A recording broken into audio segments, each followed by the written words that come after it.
부르심을 향하여 행진하라라고 하는 주제로 달려가며 우리는 건축자입니다라고 하는 초점을 맞추고 우리가 나아가고 있습니다. 5월은 우리 가정의 보금자리를 세우라라고 하는 주제로 우리가 나아가면서 첫째는 돕는 배필에 대해서 우리가 살펴보았고요. 그리고 지난주는 행복한 가정에 대해서, 오늘은 가정의 기초라고 하는 제목으로 함께 나누려고 합니다. 로마 제국의 천년의 그 역사도 그 무너짐이 가정의 붕괴에서부터 시작되었다라고 합니다. 아무리 힘들고 아무리 어려워도 가정이 든든하게 서면 그 사회는 쉽게 무너지지 않는다는 것입니다. 역사의 그 모든 것들을 보면 결국 사회라고 하는 것은 가정을 기초로 하고 있고, 그 가정이 어떻게 서 있느냐에 따라 그 사회가 그 모습을 보여준다고 합니다. 우리나라의 부분을 보아도 사회학자들이 그렇게 진단을 합니다. 힘겨운 그런 역사, 어려운 역사를 우리나라 민족이 많이 겪어왔지만, 그러나 꿋꿋하게 견디고 설 수 있었던 것은 여느 민족과 다른, 비교할 수 없는 그러한 끈끈한 그리고 견고한 가족의 그 연대감 때문이다라고 이렇게 진단을 하는 것을 보았습니다. 물론 지금은 많이 달라졌습니다. 가족의 개념도 바뀌어져 가는 것 같고, 또 한민족이라는 그 또한 많이 깨뜨려져 가는 이러한 모습, 가족의 연대감이 점점 느슨해져 가는 그런 세상의 흐름을 보게 됩니다. 여러분, 이런 가운데 우리의 가정이 견고하게 서기 위해서 무엇을 우리의 가정의 기초로 삼아야 하는가, 무엇이 우리 가정의 기초인가, 이것은 굉장히 중요한 것입니다. 그래서 가정이 견고하게 서려면 그 기초가 무엇으로 삼고 그 기초를 무엇으로 세워야 하느냐가 참으로 중요합니다. 오늘 시편 127편은 오늘 우리에게 이런 사실을 분명히 보여줍니다. 여러분, 시편 127편은 오늘 제목을 보면 솔로몬의 시, 곧 성전에 올라가는 노래라고 되어 있습니다. 여기에서 솔로몬의 시라고 되어 있지만 이것은 솔로몬이 쓴 시가 아닙니다. 원래는 이게 솔로몬의 시가 아니고 솔로몬을 위하여 쓴 시입니다. 솔로몬을 위해서 쓴 시, 즉 이 시는 솔로몬이 쓴 것이 아니라 누군가 솔로몬을 위해서 썼다는 겁니다. 그러니까 이 시는 아버지 다윗이 솔로몬에게 전해주고 싶은 중요한 교훈이 있어서 그 아들에게 이것을 쓰고 있는 겁니다. 아들을 위해서 다윗이 남긴 시였습니다. 아버지 다윗이 마지막 유언과 같은 그러한 남김의 시가 바로 이 시편 127편입니다. 다윗은 아들 솔로몬에게 어떤 교훈을 주려고 했던 것일까라고 하는 것을 우리가 이 시편을 통해서 생각해 보려고 합니다. 오늘 1절을 보면 여호와께서 집을 세우지 아니하시면 세우는 자의 수고가 헛되고, 또 여호와께서 성을 지키지 아니하시면 파수꾼의 깨어 있음이 헛되다라고 말하고 있습니다. 여기에서 집과 성, 여호와께서 세우지 않는 집, 여호와께서 지키지 않는 그런 성, 이 집과 성은, 집은 작은 단위를 말하고 그 집들이 모여진 곳이 성입니다. 그러니까 이러한 부분을 유대인들은 통합적인 개념으로 보는 겁니다. 그래서 집과 성이라고 하는 것은 다른 개체가 아니라 이 집과 성은 바로 그들이 살아가는 자신들의 삶의 모든 것을 통칭하는 그러한 의미로 집과 성을 이야기하고 있는 겁니다. 그러니까 하나님의 다스림이 없는, 하나님의 통치가 없는 그러한 우리 인생의 모든 경영, 우리 인생이 가지고 우리 인생이 움직여가는 모든 것들, 하나님의 다스림이 없는 것은 헛되다는 것입니다. 그러니까 이것을 한 문장으로 또한 한 번 더 이야기를 하고 있는 게 2절입니다. 너희가 일찍 일어나고 늦게 누우며 수고의 떡을 먹음이 헛되도다. 그러니까 일상에서 그들이 열심히 일을 하고 또 모든 것을 쌓아가고 그것을 가지고 누리고 하는 모든 것들이 헛되다라고 말합니다. 이것은 하나님이 없이, 하나님의 다스림이 없이 우리가 행하고 우리가 가지고 우리가 누리는 모든 것들은 헛되다라고 이렇게 말하고 있는 겁니다. 하나님께서 함께하지 않는 그런 우리 인생의 수고와 하나님이 없이 우리가 달려가는 그 열심과 그 열정, 모든 것들은 다 헛되다는 겁니다. 하나님이 함께하지 않는 모든 것은 헛된 것이다 라고 이렇게 말하는 건데요. 이 헛되다라고 하는 것은 텅 비었다라고 하는 뜻을 가지고 있습니다. 이것은 손을 가지고 무언가를 쫙 펐는데 손에 아무것도 남지 않고 다 흘러버린 이 상태를 말하는 겁니다.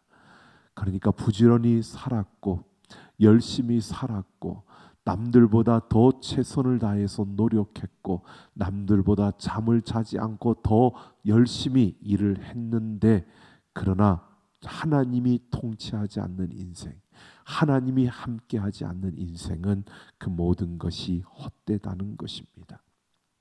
우리 인생이 무엇을 가졌다 할지라도, 우리 인생이 무언가를 자랑할 만한 것들을 이루었다 할지라도 하나님이 없는 인생이라면 그 모든 것들은 의미가 없다는 것입니다.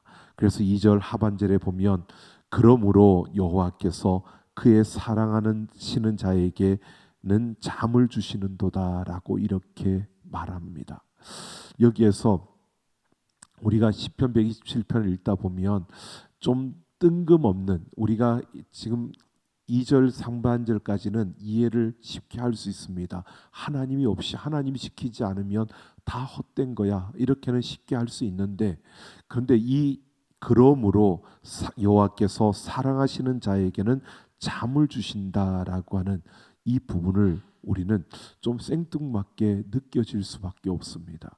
그러므로라고 하는 것은요, 그 다음에 그 결과로 하나님이 없이 행하는 모든 것들은 헛된 것이다.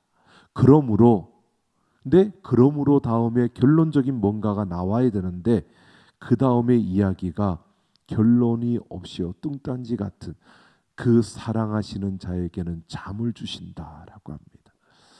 그럼 이 말씀은 많이들 인용을 합니다. 그냥 졸릴 때, 예배드리면서 잘 때 사랑하는 자에게 잠을 주신다 그러고 자는데, 이건 문자적으로 이거는 해석해야 될 부분이 아니고요. 이거는 영적인 의미가 담겨져 있는 겁니다. 여기에서 잠은 쉐나라고 해서 죽음을 말하는 겁니다.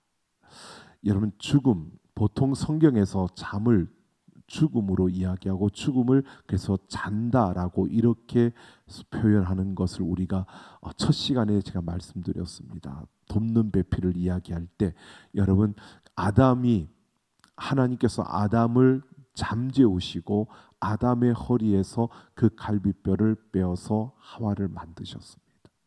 여러분, 아담을 잠재웠다는 것은 아담을 죽였다는 겁니다. 의미로. 그러면 그것 무엇을 말하느냐 하면 예수 그리스도 제2의 아담이 되신 예수님이 십자가에서 죽으신다는 사실을 보여주는 모습이었고요. 그리고 거기에서 뼈로 하와를 만드십니다. 그러니까 예수님이 십자가에서 죽으심으로 교회가 탄생하고요. 아담과 하와가 하나가 되어지는 가정을 이루는 것으로 예수 그리스도와 교회가 하나의 연합을 이루는, 신랑과 신부가 되어 하나의 가정을 이루는, 이것을 보여주는 게 아담과 하와를 만드시는 하나님의 그 손길이었습니다.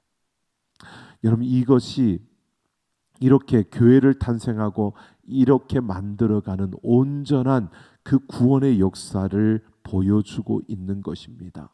그러니까 하나님은 이미 우리에게는 예수 그리스도만이 우리를 완전하게 만들 수 있고 예수 그리스도로만 우리가 완전하게 만들어지도록 하나님은 그렇게 디자인을 해 놓으신 겁니다.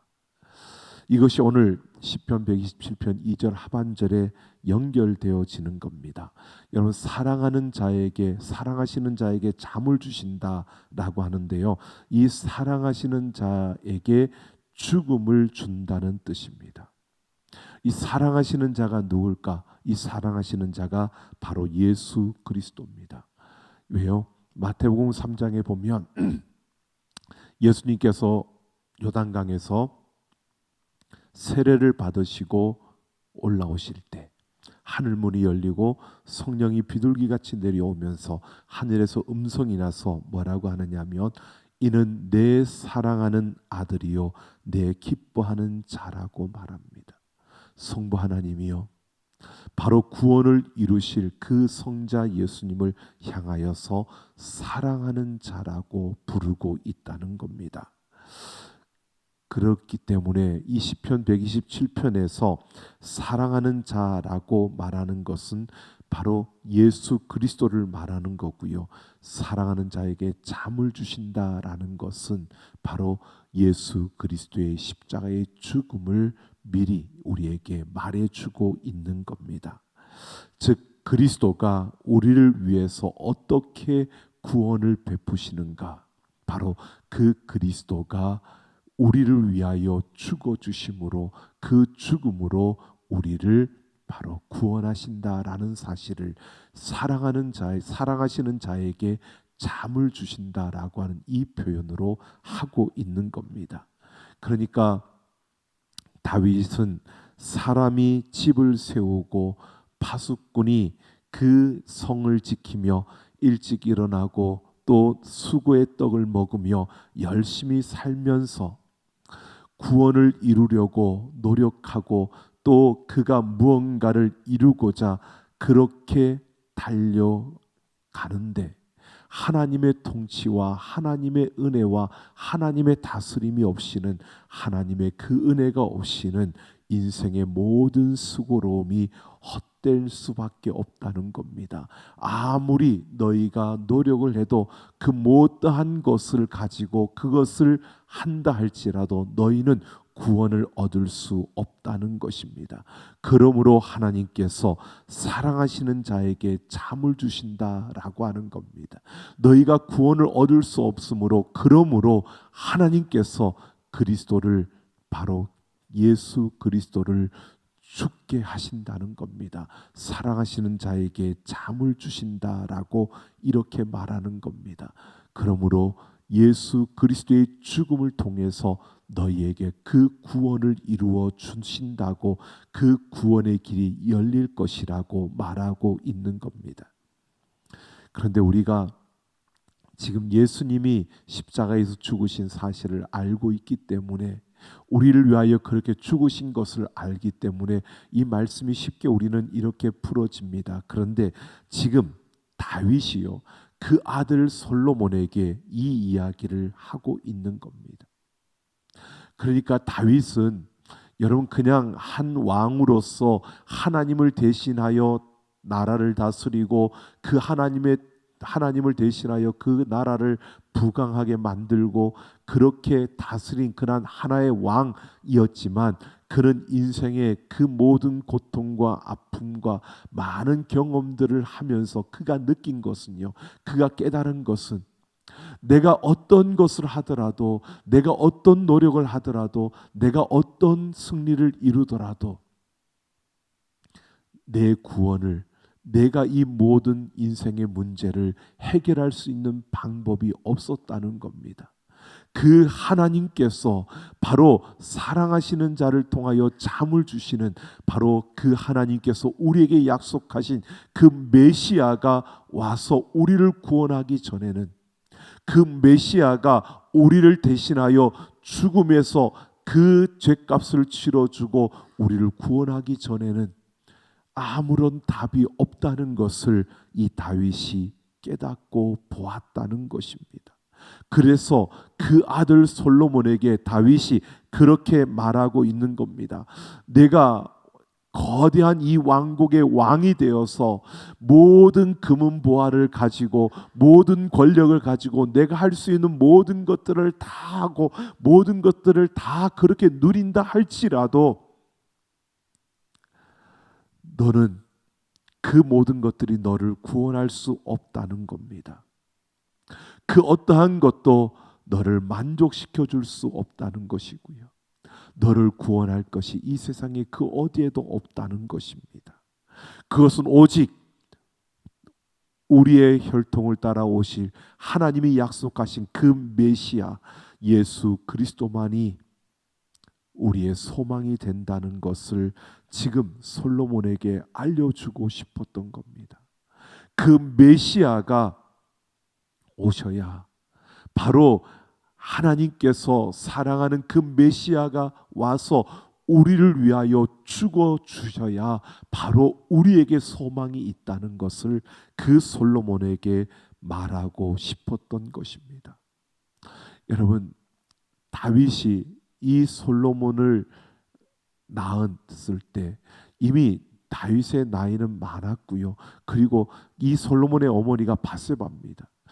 다윗이 바세바를 범하고 낳은 첫째 아들은 죽었고 그 이후에 그 슬픔을 위로하는 그러한 가운데서 그 바세바를 통해서 낳은 두 번째 아들이 이 솔로몬이었습니다. 근데 그 솔로몬을 낳았을 때요, 우리는 이름을 솔로몬이라고 알고 있잖아요. 근데 다윗이 그 솔로몬을 그의 이름을 뭐라고 지었었느냐면 사무엘하 12장에 보면 여디디야라고 지었습니다. 여러분, 여디디야라고 하는 것은요 무슨 뜻이냐면 사랑하는 자라는 뜻이에요. 그러니까 지금 이 솔로몬을 낳으면서 다윗은요 그의 이름을 여디디야라고 지었다는 것은 뭐냐 하면 그 아들 솔로몬을 통해서 바로 그 민족, 그 백성들, 유대인들과 그리고 그 후손들에게 바로 오실 메시아, 바로 그리스도를 바라보게 하기 위해서 바로 여디디야라고 이렇게 이름을 지은 겁니다. 그리고 오늘 127편 2절 하반절에서 그러므로 사랑하시는 자에게 여디디야에게 잠을 주신다. 여디디야가 죽음으로 우리에게 그 영원한 구원의 역사가 이루어진다는 것을 지금 말해주고 있는 겁니다. 여러분, 그냥 다윗이 솔로몬에게 지식을 가르치는 게 아니었습니다.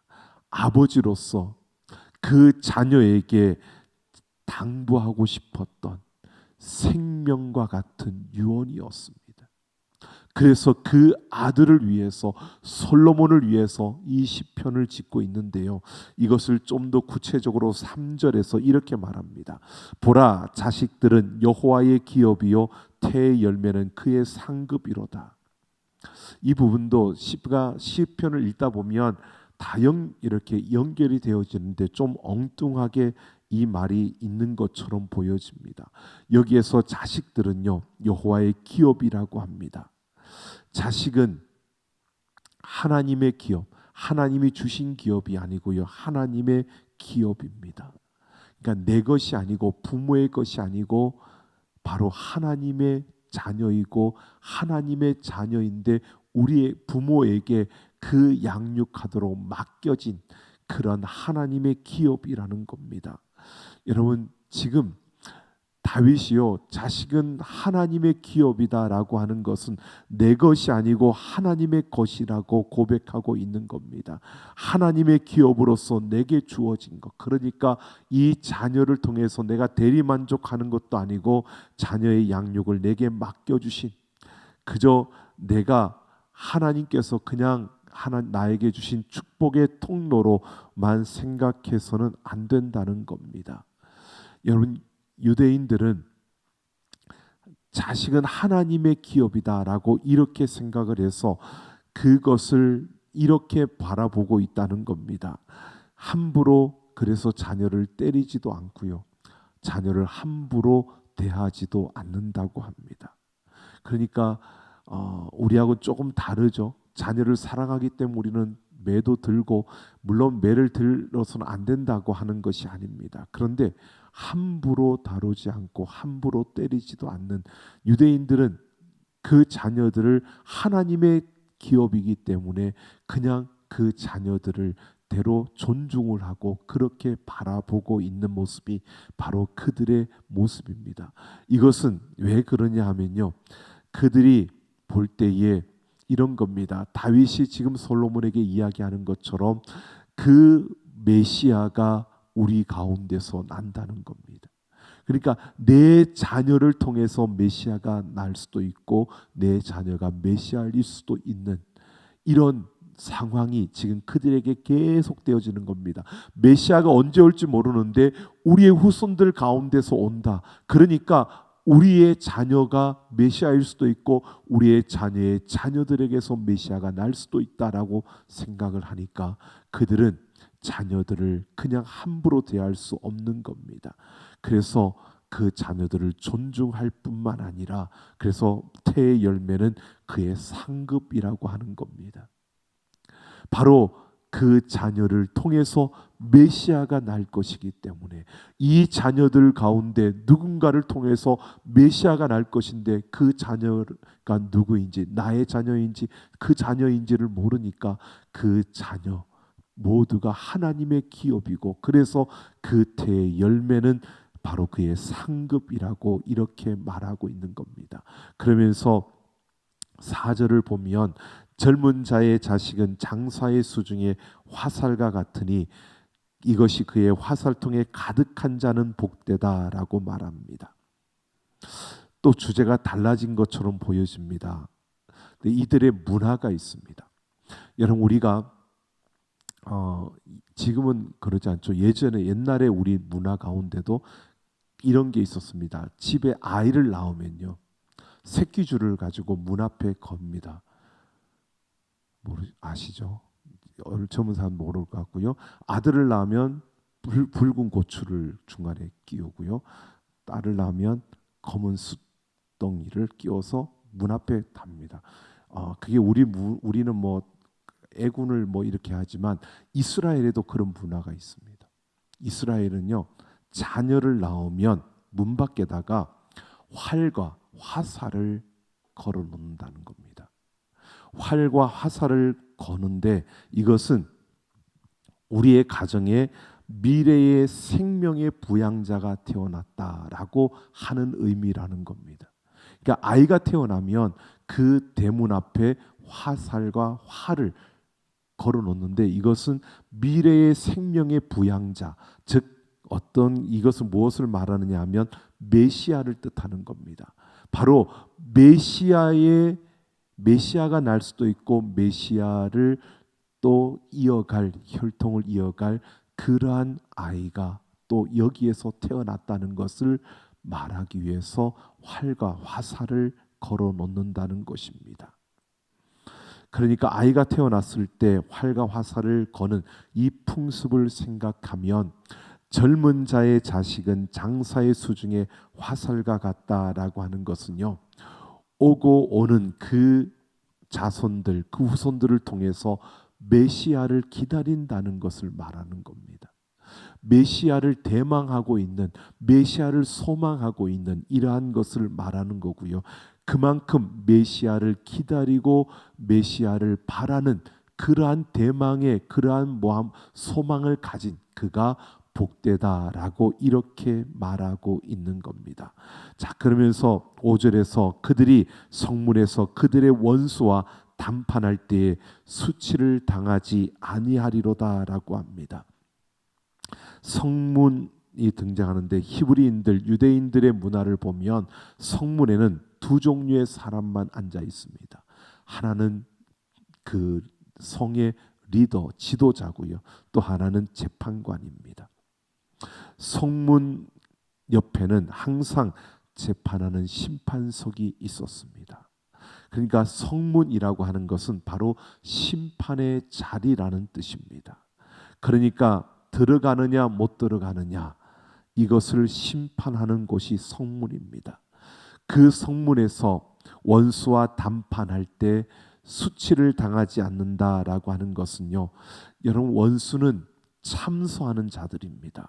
참소하는 자들이 거기에서 공격을 하고 참소를 하는데, 여러분, 오실 메시아 예수 그리스도가 원수의 세력과 담판에서, 즉 십자가에서 그 죽음과 부활의 그 승리를 통하여서 그 성문에서 바로 그들의 권세를 제압하셨다는 겁니다.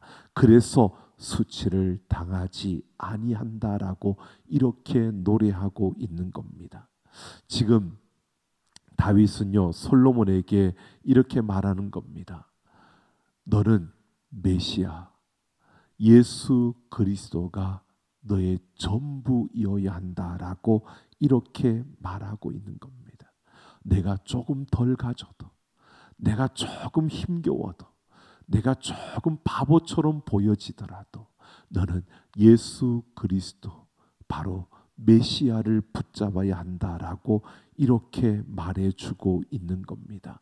지금 여러분, 다윗은 그 아들 솔로몬을 위해서 이 시를 지어서 교훈을 주고 있는 겁니다. 이 시를 통해서 다윗은 솔로몬뿐만 아니라 솔로몬을 통해서 세워지는 그 후손들, 그 후손의 후손들에게 지금 이렇게 교훈하고 있는 겁니다. 너희에게 가장 중요한 것은 바로 메시아 예수 그리스도라는 것을 말해주고 있습니다. 하나님이 없는 삶은, 하나님의 다스림이 없는 삶은, 하나님과 아무런 관계가 없는 그 삶은 다 헛된 것이라고요.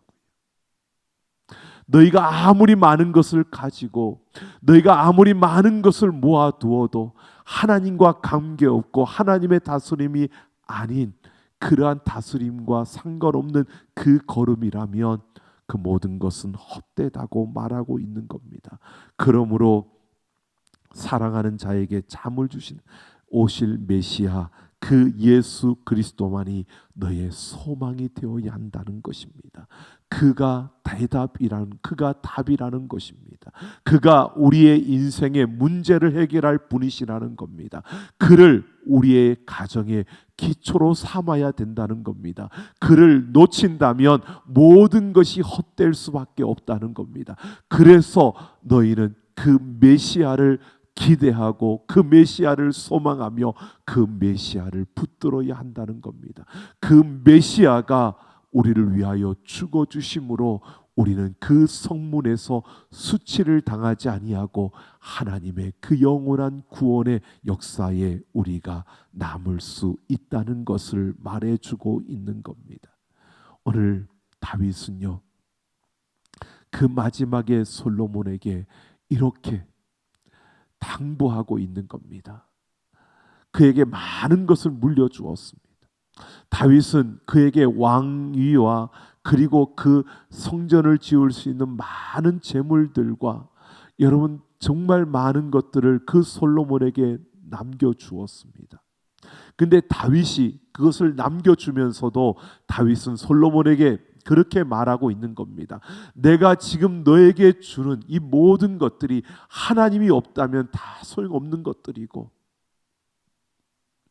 정말 중요한 것은 오실 메시아, 그 메시아를 붙들어야 한다는 것을, 그 메시아가 너의 가장 기초가 되어져야 하는 내 삶의 기초, 내 가정의 기초가 바로 이 예수 그리스도가 되어야 한다는 것을 말해주고 있는 겁니다. 여러분, 오늘 우리는 우리의 삶을 돌아봐야 합니다. 여러분, 우리가 해야 될 것도 참 많고, 우리가 추구하는 것들도 참 많고요, 우리가 갖고자 하는 것들도 참 많습니다. 그런데 여러분, 그것들이 잘못됐다는 게 아닙니다. 가져야지요, 누려야지요. 여러분, 없는 것보다 풍성한 게 좋고요, 여러분, 우리가 가난한 것보다 부유한 게 더 좋은 겁니다. 우리가 그냥 낮은 자리에 있는 것보다 높은 자리에 있는 것이 좋은 겁니다. 그런데 하나님이 없이 높은 자리, 하나님이 없이 많은 것, 하나님이 없이 부유한 것은 여러분 결코 축복이 아닙니다. 여러분, 조금 덜 가져도 하나님과 함께하는 것이 복된 것이고요. 예수 그리스도와 함께하는 것이 복된 것이고요. 그 예수 그리스도로 인하여 우리에게 주어진 것이 복된 줄로 믿습니다. 오늘 우리는 분명히 우리의 삶에서도 마찬가지입니다.